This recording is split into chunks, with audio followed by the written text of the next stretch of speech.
ফেলুদার আগে, ব্যোমকেশের আগে, কিরিটিরও আগে বাংলা সাহিত্যে ছিল এক সত্যিকারের গোয়েন্দা, যার নাম হচ্ছে দারোগা প্রিয়নাথ, মানে প্রিয়নাথ মুখোপাধ্যায়। আর লন্ডনের কুখ্যাত সিরিয়াল কিলার জ্যাক দ্য রিপারেরও আগে আমাদের এই কলকাতায় ছিল এক কুখ্যাত মহিলা সিরিয়াল কিলার, যার নাম হচ্ছে ত্রৈলোক্য তারিণী। এদের দুজনের গল্পই আমি আজকে আপনাকে বলবো, কিভাবে ত্রৈলোক্য তারিণীকে প্রিয়নাথ মুখোপাধ্যায় ফাইনালি ধরেন। নমস্কার, আমি Deep and welcome to half pant history.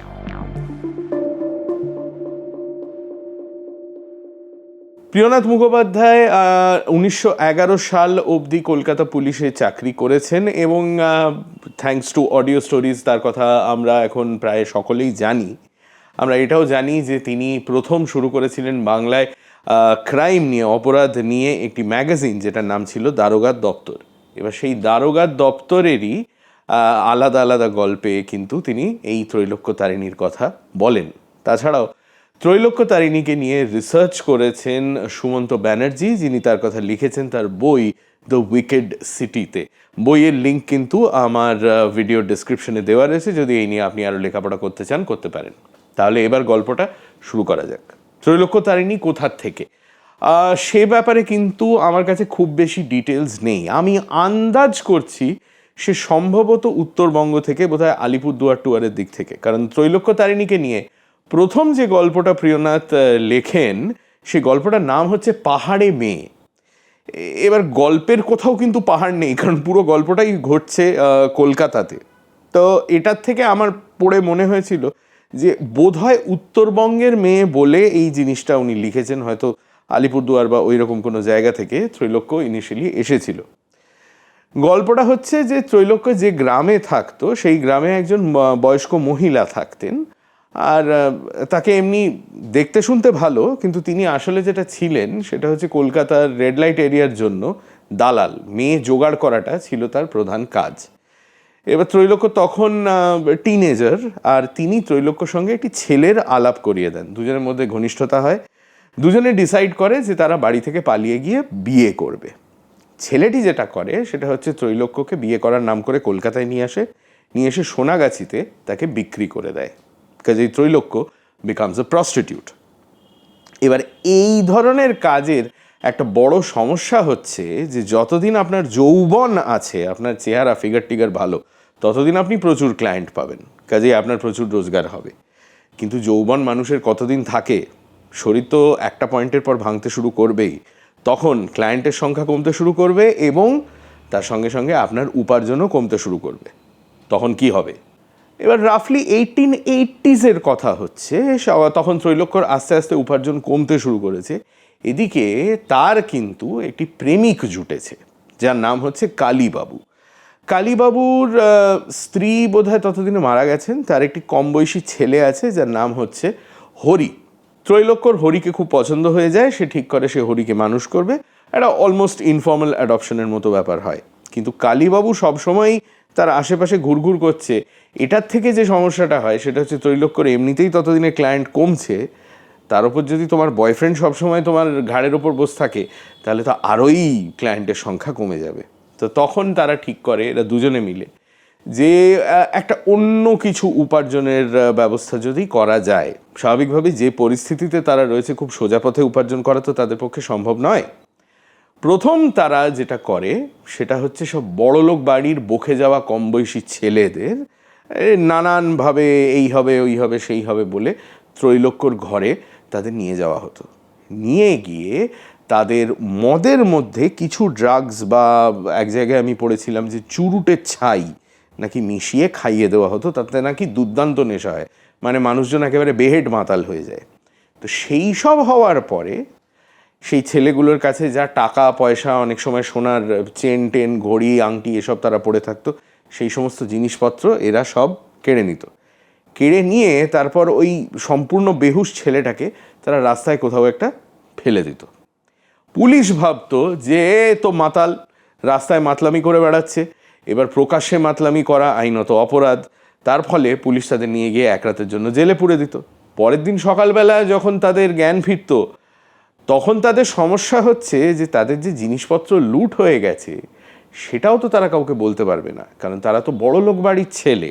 এটা তো সম্মানের ব্যাপার আছে। তুমি সোনাগাছিতে একজন মহিলার কাছে গিয়েছিলে আর তারপর তোমার সঙ্গে এইসব হয়েছে, পুলিশকে যদি তুমি কমপ্লেন করো সেই সব খবর তো রাষ্ট্র হবে, কাজেই তারা চুপ করে থাকতো। কিন্তু যেটা হলো সেটা হচ্ছে যে এই ধরনের জিনিস আপনি একজন, দুজন, তিনজন, চারজন পরপর যদি লোকের সঙ্গে করতে থাকেন, আলটিমেটলি কথা তো ছড়াবে যে এই মহিলার ঘরে গেলে কিন্তু এরম এরম জিনিস হয়। তার ফলে এই স্কিমটা বেশি দিন চললো না। তখন তারা মাথা খাটাতে শুরু করলো যে এবার আর কি করা যায়। আমাদের বেঙ্গলে শ্রোত্রিয় ব্রাহ্মণ বলে একটি কমিউনিটি আছে। আর যে সময়কার কথা হচ্ছে 1880s শ্রোত্রিয় ব্রাহ্মণদের মধ্যে বিয়ের সময় একটা অদ্ভুত রেওয়াজ ছিল। এমনিতে এই যে পণ প্রথায় পণটা দেয় কে? মেয়ের বাড়ি, আর সেটা নেয় হচ্ছে ছেলের বাড়ি। শ্রোত্রিয় ব্রাহ্মণদের মধ্যে ইন দ্য 1880s নাকি এটা ছিল উল্টো, মানে পণ দেওয়া হয় ছেলের বাড়ি থেকে এবং পণ নেয় মেয়ের বাড়ি। ঠিক আছে, এইটাকে এক্সপ্লয়েট করার কথা ভাবে ত্রৈলোক্য এবং কালীবাবু। তারা কি করে, তারা সোনাগাছি থেকে একটি খুব কম বয়সী মেয়েকে নিয়ে এসে তাকে সাজিয়ে টাজিয়ে বেশ ভদ্রস্থ দেখতে করে দেয়। করে দিয়ে সোনাগাছি থেকে বেশ দূরে একটা বাড়ি তারা ভাড়া করে। সেই বাড়িতে অন্য প্রচুর লোক টোক নিয়ে এসে তাদের ওই মেয়ের ফ্যামিলি রিলেটিভ এইসব সাজিয়ে টাজিয়ে বাড়িটাকে ভরিয়ে দেয়। শ্রোত্রিয় ব্রাহ্মণদের মধ্যে তখন একটা ক্রাইসিস চলছে যে তারা ভালো মেয়ে খুঁজে পাচ্ছে না বিয়ে করার জন্য, এবং ওই বিয়ের সম্বন্ধ করতে অনেকেই কলকাতায় আসতো। সেই সব লোকেদের পাকড়াও করতো ওই কালীবাবু, আর তাদের এই বাড়িতে নিয়ে আসা হতো। নিয়ে এসে বলা হতো এই যে মেয়ে, এবার সে মেয়েকে দেখতে ভালো, তাকে সাজিয়ে টাজিয়ে অবভিয়াসলি খুব সুন্দর দেখতে করে দেওয়া হয়েছে। অনেকেই বিয়েতে রাজি হয়ে যেত, ঠিক আছে। তারপর সেই বাড়িতেই খুব ধুমধাম করে বিয়ে টিয়ে হতো। হয়ে এবার যে পাত্র সে তো কলকাতার নয়, তো তার সঙ্গে যে মেয়েটার বিয়ে হলো তারপর তো তারা গ্রামের বাড়িতে যাবে। তো গ্রামের বাড়িতে যখন যাচ্ছে তখন ওই মেয়েটির মা তার ঝি সেজে তার সঙ্গে সঙ্গে যেত। এবার তারা গ্রামের বাড়িতে গেল। সাধারণত কি হয়, বিয়েতে মেয়েরা তো প্রচুর সোনার গয়না টয়না এসব জিনিসপত্র তো পায়, সেসব তো সে পেল। গ্রামের বাড়িতে গিয়ে 1 মাস মতো সে থাকলো। 1 মাস থাকার পরে সে বলল যে আমি একবার বাপের বাড়ি যাব।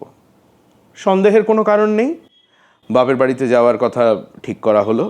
তো ওই যে মেয়ের মা যে ও ঝি সেজে আছে সেও ওর সঙ্গে গেল, আর তার যে বর যে পাত্র সেও তার সঙ্গে গেল, এবং সাধারণত সঙ্গে আরেকজন তৃতীয় ব্যক্তিও থাকতেন, সেও কিন্তু ওই ত্রৈলোক্য আর কালীবাবুর গ্যাংয়ের। তো এরা সবাই মিলে ট্রেনে উঠলো কলকাতায় মেয়ের বাপের বাড়িতে আসবে বলে। মাঝ রাস্তায় কোনো একটা ছুতো করে এই মেয়েটি এবং গ্যাংয়ের বাকি দুজন ট্রেন থেকে নামতো, বা পাত্রকে বলা হতো যে ট্রেন থেকে নেমে কিছু একটা নিয়ে আসতে। যেই পাত্র ট্রেন থেকে নামতো বা এই মেয়েটি এবং তার সঙ্গে গ্যাংয়ের দুজন ট্রেন থেকে নামতো, এরা তারপরে হয়ে যেত একেবারে হাওয়া। ব্যাস, মেয়ের সঙ্গে তো বিয়ের সমস্ত গয়না রয়েছে, তার তো গা ভর্তি সোনার গয়না, আরও যা সোনার গয়না আছে সে হয়তো পুটলি ফুটলি করে নিয়ে চলে এসেছে। সেগুলো সমস্ত গেল ত্রৈলোক্যর কাছে, আর ওই যতজন লোককে দিয়ে ওই বাড়িটা ভর্তি করানো হয়েছিল সবাইকে কিছু কিছু কিছু কিছু টাকা দিয়ে ত্রৈলোক্য আর কালীবাবুর কাছে বাকিটা এলো। ঠিক আছে, ওদিকে যে বেচারা পাত্র সে এবং তার পরিবার তারা তো কলকাতার লোক নয়। তারা কলকাতায় এসে যদি খোঁজাখুঁজিও করে, ওই বাড়িটাতেও যদি ফিরে যায়, সে বাড়ি তো ততদিনে ত্রৈলোক্য খালি করে দিয়েছে। তারা আর ত্রৈলোক্য আর কালীবাবুকে কোথায় খুঁজবে কলকাতায়? কাজেই এই স্কিমটা কয়েকদিন চললো, এর থেকেও মোটামুটি ভালো রোজগার হলো। কিন্তু তারপর যেটা সমস্যা হলো সেটা হচ্ছে যে পার্টিকুলার মেয়েটাকে ব্যবহার করা হতো এইসব কিছু করার জন্য, তার বয়সটা বেড়ে গেল এবং তার জায়গায় খুব সুটেবল রিপ্লেসমেন্ট আর কাউকে পাওয়া গেল না। এবার ত্রৈলোক্য আর কালীবাবুকে মাথা খাটিয়ে বার করতে হলো আরেকটি প্ল্যান। এবারে আর এত কায়দা টায়দা কিছু নয়, এর পরের প্ল্যানটা ছিল খুব সহজ, স্রেফ কিডন্যাপিং।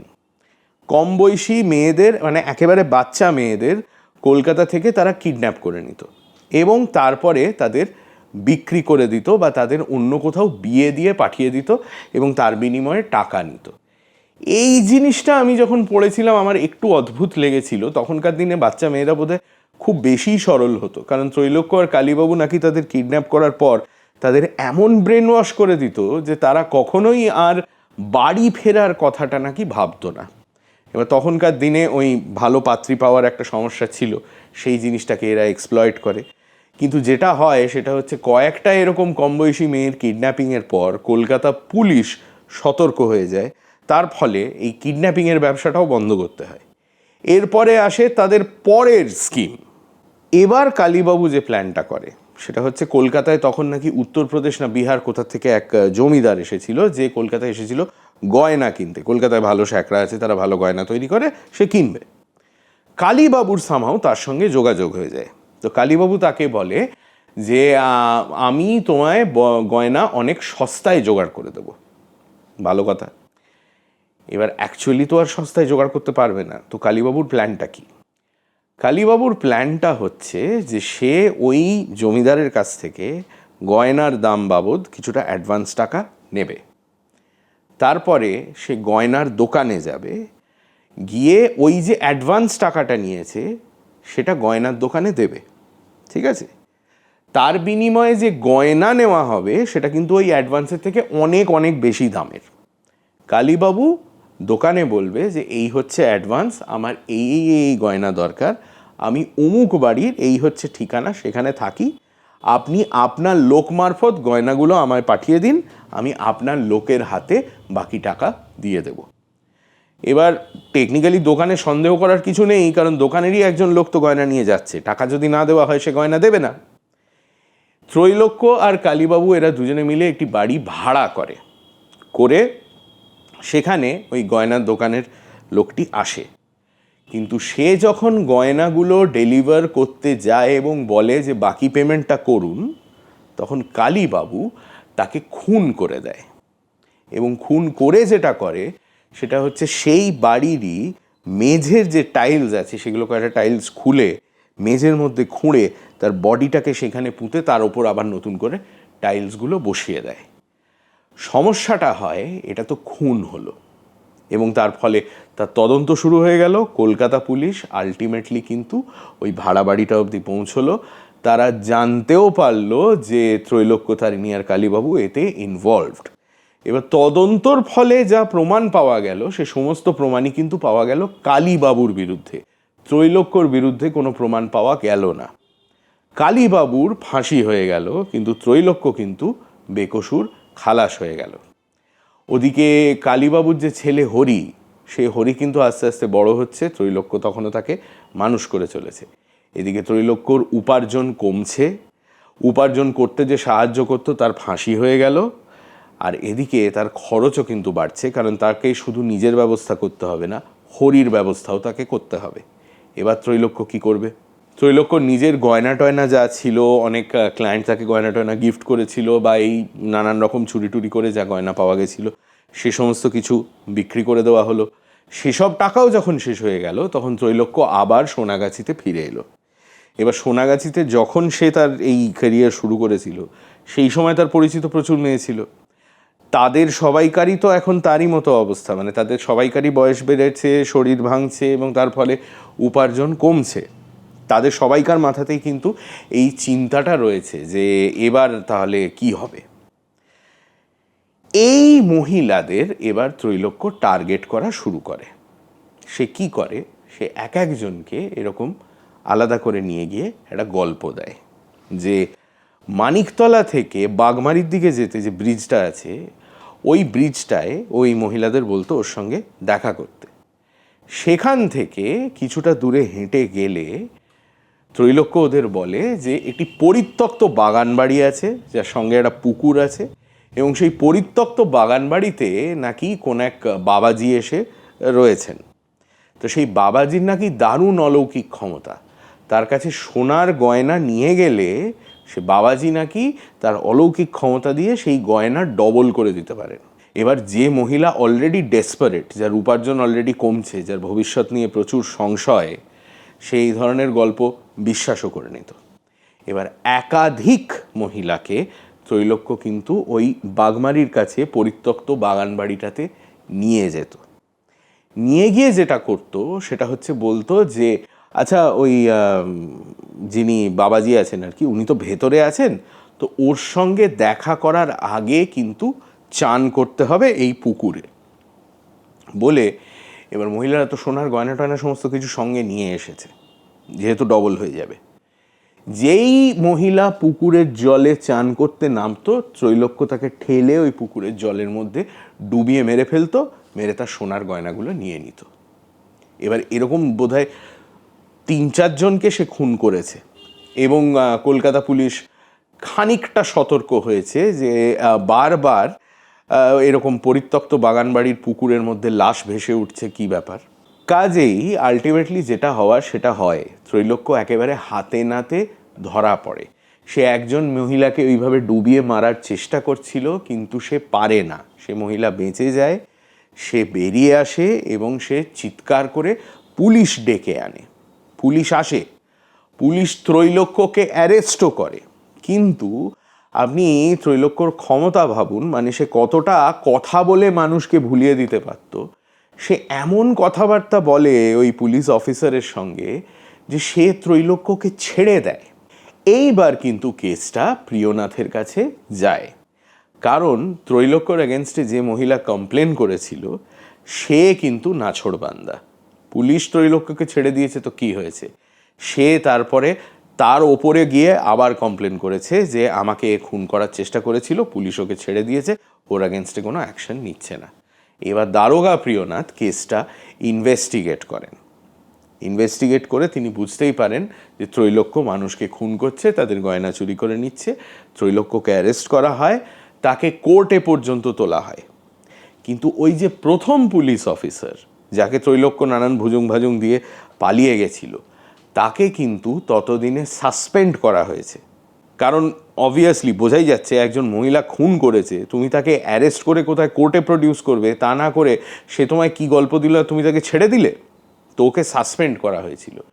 সেই পুলিশ অফিসার এবার ভয় পেয়ে যায় যে ত্রৈলোক্য যদি দোষী সাব্যস্ত হয়, সাসপেনশনটা একেবারে টার্মিনেশন অবধি যাবে, মানে তাকে পুলিশের চাকরি থেকে হয়তো বরখাস্তই করে দেওয়া হবে।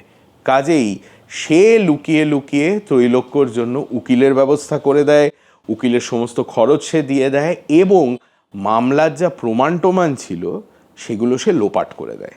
তার ফলে কোর্টে কেসটা প্রমাণ করা যায় না এবং ত্রৈলোক্য কিন্তু আবার খালাস হয়ে যায়।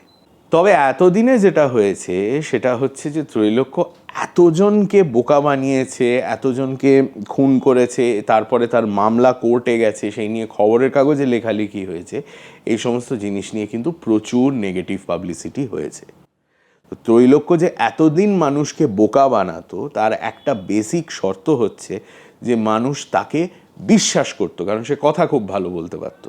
কিন্তু তার এবার রেপিউটেশনটা এতটাই খারাপ হয়ে গেল যে আর কেউ তাকে বিশ্বাসই করতে চাইছে না।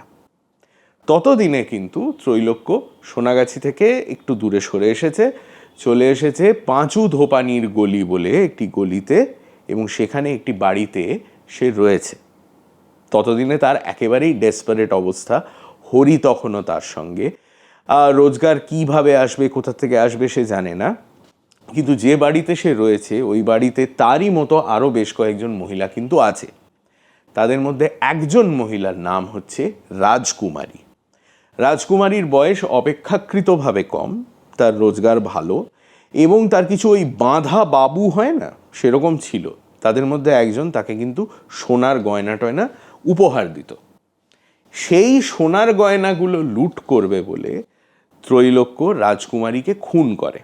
প্রথমে যেটা করে সেটা হচ্ছে ওই ধুত্রোর বীজ হয়, সেই ধুত্রোর বীজ খাবারের মধ্যে মিশিয়ে রাজকুমারীকে খাইয়ে দেয়। ও ভেবেছিল তাতেই রাজকুমারী হয়তো হয় অজ্ঞান হয়ে যাবে, না হলে মরে যাবে। কিন্তু সারপ্রাইজিংলি তাতে রাজকুমারীর খুব একটা কিছু হয় না।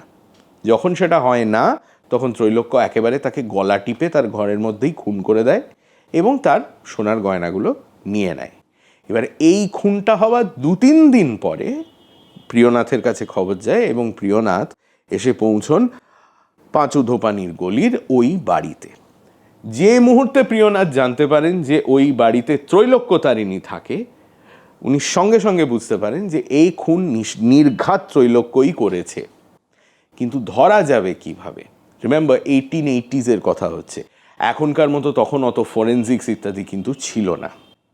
প্রিয়নাথ খুব বুদ্ধি করে যেটা করে সেটা হচ্ছে ও রিয়েলাইজ করে যে ত্রৈলোক্যর সব থেকে বড় উইকনেস হচ্ছে ওই হরি। কাজেই হরির ওপর যদি প্রেশার দেওয়া যায় তাহলে কিন্তু ত্রৈলোক্য কনফেস করবে। প্রিয়নাথ একটা জিনিস সাজায় যে অ্যাজ ইফ ও হরির এগেনস্টে প্রমাণ পেয়েছে। কাজেই ও পুলিশের লোকজনকে পাঠায়, বলে তোমরা হরিকে অ্যারেস্ট করো। যেই ত্রৈলোক্য দেখে যে হরির হাতে হাত করা পড়ছে এবং ওকে থানায় নিয়ে যাওয়া হবে এবং খুন করেছে বলে হয়তো হরির ফাঁসিও হয়ে যেতে পারে, তখন she breaks down and she confesses যে ওই খুনটা করেছে। এবং finally Priyanath gets his man, or in this case his woman. ত্রৈলোক্যকে অ্যারেস্ট করা হয়, তাকে কোর্টে প্রডিউস করা হয়, সে দোষী সাব্যস্ত হয় এবং 1884 সালে ত্রৈলোক্য তারিণীর ফাঁসি হয়। ফাঁসির আগের রাতে নাকি প্রিয়নাথ ত্রৈলোক্যর সঙ্গে দেখা করতে গিয়েছিল এবং প্রিয়নাথের লেখা থেকে আমরা যেটা পাচ্ছি সেটা হচ্ছে ওর মনের মধ্যে কিন্তু তখন একটা অদ্ভুত দ্বন্দ্ব চলছে। একদিকে অফকোর্স এত টাফ একটা ইনভেস্টিগেশন, এতদিন ধরে একজন ক্রিমিনালকেও ফলো করেছে, এতবার ফেল করেছে এবং তারপরে ফাইনালি তাকে ধরেছে, এর একটা প্রফেশনাল স্যাটিসফ্যাকশন রয়েছে। But at the same time প্রিয়নাথের মাথায় এটাও ঘুরছে যে ওর যে ইনভেস্টিগেশন তার ফলে একজন মহিলার ফাঁসি হবে। মহিলার ফাঁসি কিন্তু আজও অপেক্ষাকৃতভাবে রেয়ার। তো এই ছিল ত্রৈলোক্য তারিণী এবং দারোগা প্রিয়নাথের গল্প। জ্যাক দ্য রিপারেরও আগে ত্রৈলোক্য তারিণীর কেস কিন্তু কোর্টে উঠেছিল এবং তার ফলে অন রেকর্ড সম্ভবত প্রথম সিরিয়াল কিলার সারা বিশ্বের হচ্ছে এই ত্রৈলোক্য তারিণী। এই ব্যাপারে যদি আপনি আরও লেখাপড়া করতে চান তাহলে অফকোর্স আমি আপনাকে বললাম যে সুমন্ত ব্যানার্জির একটা বই রয়েছে, বইটার নাম হচ্ছে the wicked city, crime and punishment in colonial Calcutta.